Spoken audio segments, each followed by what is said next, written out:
Hi everyone, কি অবস্থা সবার? আশা করি সবাই খুব ভালো আছো। আলহামদুলিল্লাহ আমিও ভালো আছি। সময়ের ব্যস্ততার কারণে আসলে ভিডিও শেয়ার করা হচ্ছে না।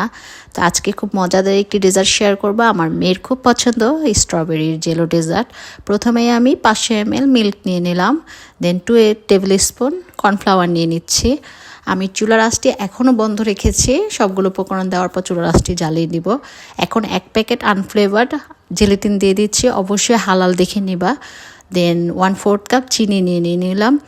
চিনি টেস্ট অনুযায়ী কম বেশি করে নিতে পারবা। আমি 1/4 কাপ দিয়ে দিলাম। দেন চুলার আঁচটা বন্ধ থাকাকালীনই আমি খুব ভালোভাবে নেড়ে নিচ্ছি। দেন ভালোভাবে মিক্সড হওয়ার পর চুলার আঁচটা জ্বালিয়ে খুব ভালোভাবে নেড়ে নিচ্ছি। এখন হালকা গরম অবস্থা থাকাকালীন আমি সার্ভিং ডিশে ঢেলে নিচ্ছি এবং 10 মিনিটের জন্য ফ্রিজে রেখে দেব।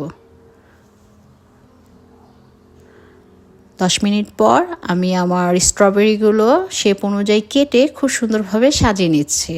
আপনাদের পছন্দ অনুযায়ী সাজাতে পারবেন। আমি এভাবে করে দিয়েছি, আমার কাছে এভাবে ভালো লেগেছে তাই। এখন আমি এটা 20 মিনিট বা আধা ঘন্টার জন্য ফ্রিজে রেখে দেব সেট হওয়ার জন্য। তো এখন আমি জেলি পানি তৈরি করছি। 1 প্যাকেট জেলো প্যাকেট নিয়ে এর সাথে 300 ml গরম পানি দিয়ে ভালোভাবে মিক্সড করে 200 ml ঠান্ডা পানি দিয়ে ভালোভাবে মিক্সড করে নিচ্ছি। এখন আমার জেলো পানি রেডি হয়ে গেছে। এখন আমি আমার তৈরি করা সেই ডেজার্টের উপরে জেলো পানিটা ঢেলে দিলাম। দেখতে কতটা লোভনীয় লাগছে, আমার মনে হচ্ছে এখনই খেয়ে ফেলি, বাট সেট হয়নি। এখন আমি 2 ঘন্টার জন্য ফ্রিজে রেখে দেব। 2 ঘন্টা পর এটি কেটে দেখাচ্ছি কেমন হলো। দেখতে যতটা না সুন্দর হয়েছে, ট্রাস্ট মি, খেতে এর চেয়েও বেশি মজা।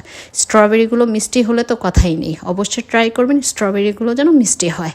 খুবই মজা হয়েছে, আমার মেয়ে খুবই মজা পেয়েছে। যাই হোক, সবাই ভালো থাকবেন। আল্লাহ হাফেজ, বাই বাই।